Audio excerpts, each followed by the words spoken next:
Moving on, let's talk about we're going to just briefly share, this is going to be part of Vault every week, we're going to talk about our war stories. Something we've been doing, I'm playing a fairly Paragonish, nice build, going off and being friendly and helping people. But honestly, my first war story is I've spent way too much time playing Missile Command and Donkey Kong. I know I've got a son to find out there in the wasteland, but those mini games are really well done. They are, and I love that the Donkey Kong one has 3 levels instead of 4. Every home version of Donkey Kong has 3 levels practically. Nobody ever made a full one. Bethesda, I'm convinced that they aped that to be funny, and I just playing way too much of it, and the Missile Command game is great too. So my war story is that I took the tape out and used my Pip-Boy as a Game Boy and stop and play Donkey Kong and Missile Command for way too long at a time. And my son is out there somewhere, but he's such a creepy baby that he is a really weird looking baby. That is a creepy freaking baby. What about you guys? What are your war stories? Well, I mean, how to pick just one. I guess one of my best moments, I think, was the Hubris Comics store. Oh, wow. Which I don't want to spoil. Yeah. That's the thing. Sure. But that was a really great location that I strongly encourage everyone to check out. It's got surprises, it's got humor, it's got great loot. Absolutely go to Hubris Comics. Is there anything you guys can share that's, we don't have to talk about the location necessarily, but, hey, there was this guy and this happened. Miranda, what do you got? So, my boyfriend and I are playing together, and so we created a character together. Her name is Felicia. She's really cool. She's a sniper. She's very stealthy. Right. And kind of like my favorite moment so far is that we've gotten so invested in crafting and getting our mod rank up that we made this amazing sniper out of just like a dumb rifle. And we got to kind of like close to Diamond City, like one of this lookout point in like a church, and we finally found this sniper. We're like, we haven't found a sniper, finally! And it was worse than one we made. And so I was just like, so cool. We did it. We've made it in the world. We are crafting masters. What kind of character are you playing, Miranda? More stealth, very high in perception and agility. Looking into maybe getting some more luck, because Mysterious Stranger is really nice. But very much so just trying to hang back and just pick people off when we can. And if we don't, we have a massive shotgun that's ready for people. How's your morality? Good. Generally good, but vengeful. So, yeah.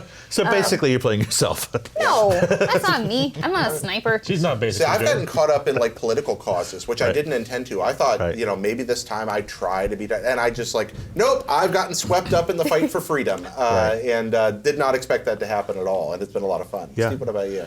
Like Dan, just so many to pick from. I think a couple that are memorable to me are walking up to the Diamond City gates, not realizing that those weren't raiders, and so getting in a firefight, and this girl named Piper was just like working me, just like killing me, and I died and reloaded and tried it again and died and reloaded, and I thought, this fight's not for me. I'm gonna go do something else, and then I came back and I realized, I'm supposed to be talking to them, and eventually getting into the settlement and everything. So that was interesting. But the thing that I think most, or the thing that I put the most of myself into the game and actually began to think about this as a role-playing game and not just sort of a mechanical exercise in sort of story exploration, is early on when the old lady at Sanctuary wants the drugs so that she can sort of foretell the future, or she's got these visions that the drug helps her connect with. I gave it to her, and she had the little trance and gave the information. And then I felt really bad, because I felt like here I am basically being a codependent enabler of this old lady's drug habit.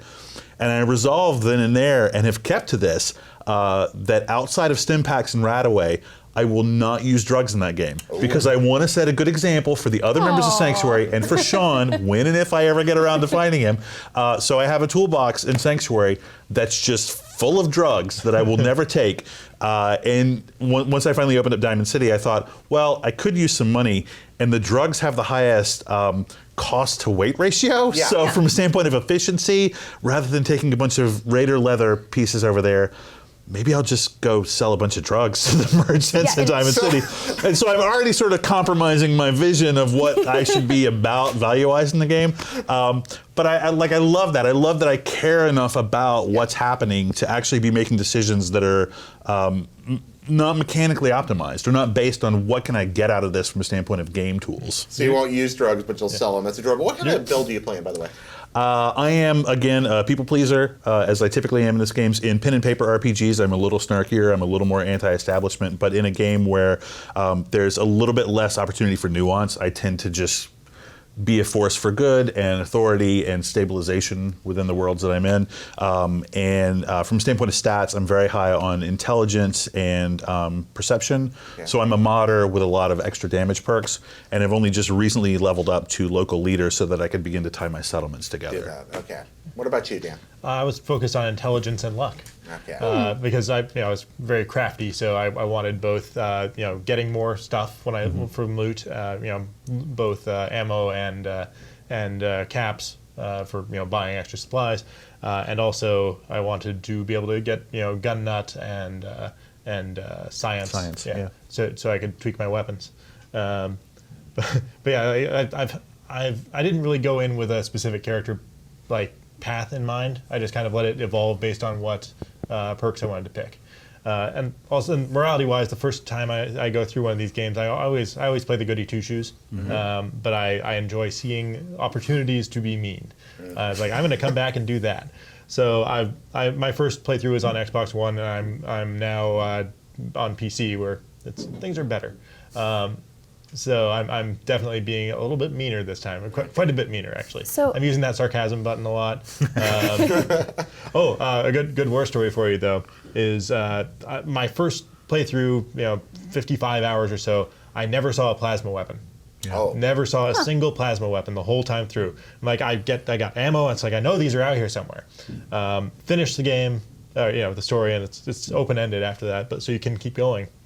But had to write my review, so I did that, and it's like, well, I need some extra footage of this game.